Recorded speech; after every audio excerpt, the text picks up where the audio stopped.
پاکستان میں اس وقت جو سوال سب سے زیادہ پوچھا جا رہا ہے وہ یہ ہے کہ عمران خان صاحب کب رہا ہوں گے، اور یہ جو مذاکرات ہیں کیا یہ واقعتاً ابھی ہو رہے ہیں، ان کا مستقبل کیا ہے، کیا عمران خان ڈیل کریں گے؟ یہ دو اہم سیاسی معاملات ہیں. ویسے اور بہت سارے ایشوز ہیں، مہنگائی کا ایشو ہے، بے روزگاری کا، لا اینڈ آرڈر کا، لیکن آپ یہ جو دو ایشوز ہیں کسی سے بھی بات کر لیں تو وہ سب سے زیادہ اس پہ انٹرسٹڈ ہوتا ہے. تو میں آپ کو اس حوالے سے جو تازہ ترین ہے اس سے آپ کو آگاہ کرتا ہوں. عمران خان صاحب تقریباً 150 کے لگ بھگ ان کے اوپر مقدمات ہیں، جن میں سے تقریباً تمام مقدمات میں ان کی ضمانت ہو چکی ہے، سوائے 8 مقدمے ہیں. یہ 9 مئی وائلنس کے مقدمات ہیں، اور یہ جو انسداد دہشت گردی عدالت ہے لاہور، اس نے یہ 8 ضمانتوں کو خارج کیا تھا.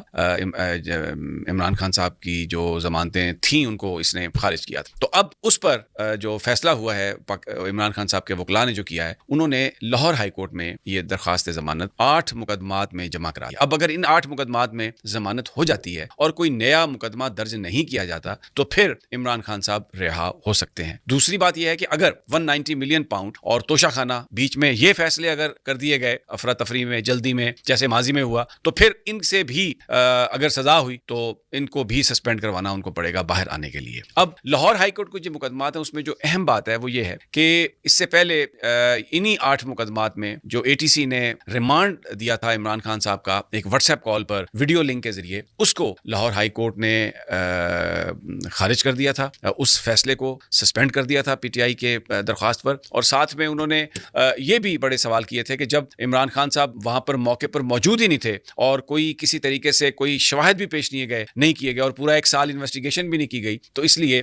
یہ جو فیصلہ ہے یہ معطل کیا جاتا، سسپینڈ کیا جاتا ہے. تو اب اسی ہائی کورٹ کے سامنے ان 8 کیسز میں درخواست ضمانت دائر ہو چکی ہے. تو ایک فیلنگ ہے، ایک امپریشن ہے کہ ہائی کورٹ عمران خان صاحب کی ضمانتوں کے معاملے پر اگر اسی اپروچ کا اس نے مظاہرہ کیا ججز نے، تو پھر ان کی ضمانت جو ہے وہ we can see written on دا وال کہ ان 8 مقدمات میں ضمانت عمران خان صاحب کی ہو جائے گی. اور اگر 190 ملین پاؤنڈ کا فیصلہ نہیں آتا جیسے میں نے پہلے کہا تو عمران خان صاحب بالکل رہا ہو جائیں گے، اور ان کو پھر کسی اور مقدمے میں گرفتاری ڈال کر اگر حکام اندر رکھیں تو وہ ایک دوسری بات. اب دوسرا مسئلہ مذاکرات والا. مذاکرات اس وقت تعطل کا شکار ہیں، اس وقت مذاکرات نہیں ہو رہے. آج اسپیکر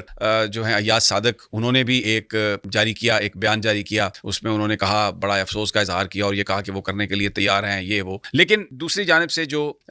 حامد رضا صاحب ہیں، ترجمان پی ٹی آئی مذاکراتی کمیٹی کے، انہوں نے جو ایک سٹیٹمنٹ ریلیز کی ہے اس میں انہوں نے کہا ہے کہ پی ٹی آئی 12 یا 13 جنوری کو مذاکرات کرنے کے لیے تیار ہے. پی ٹی آئی جو تحریری جواب ہے، یعنی جو تحریری مطالبات ہیں وہ بھی دینے کے لیے تیار ہے. اور اس کے ساتھ ساتھ یہ بھی کہا گیا ہے کہ اگر جوڈیشل کمیشن کا اعلان نہیں کیا جاتا، جو 26 نومبر اور 9 مئی کے جو معاملات ہیں ان کی تحقیقات کرنے کے لیے، تو پھر مذاکرات کا یہ عمل ختم کر دیا جائے گا، پھر پی ٹی آئی مذاکرات میں شریک نہیں ہوگی. تو یہ بڑا ایک اہم سٹیٹمنٹ ہے. اچھا، اسی بیچ میں کل سے رانا ثناء اللہ اور خواجہ آصف اور کئی دوسرے جو مسلم لیگ نون کے رہنما ہیں، انہوں نے یہ بیانات دینے شروع کیے ہیں کہ اگر عمران خان صاحب درخواست دیں کہ سیکیورٹی کی بنا پر انہیں اڈیالہ جیل سے شفٹ کر دیا جائے بنی گالا یا کہیں اور، تو ان کو شفٹ کر دیا جائے گا، ان کو شفٹ کیا جا سکتا ہے. یہ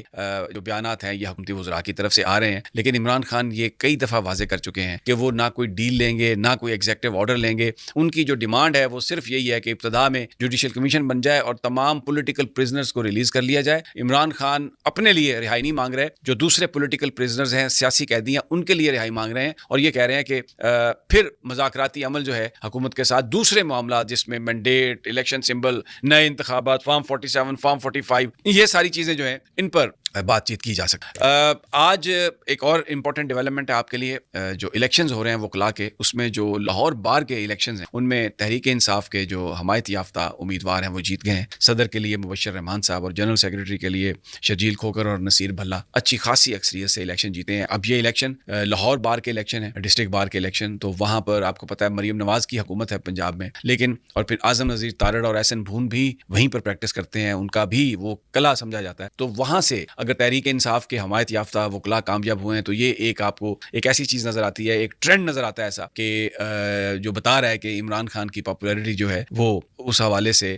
پہلے کی نسبت یا تو وہ سسٹین کر رہی ہے یا وہ آگے بڑھ رہی ہے، اور حکومت اپنے تمام تر جو ان کے پاس وسائل ہیں ان کے استعمال کے باوجود وکلاء میں کوئی بڑی درار ڈالنے میں کامیاب نہیں ہو سکی.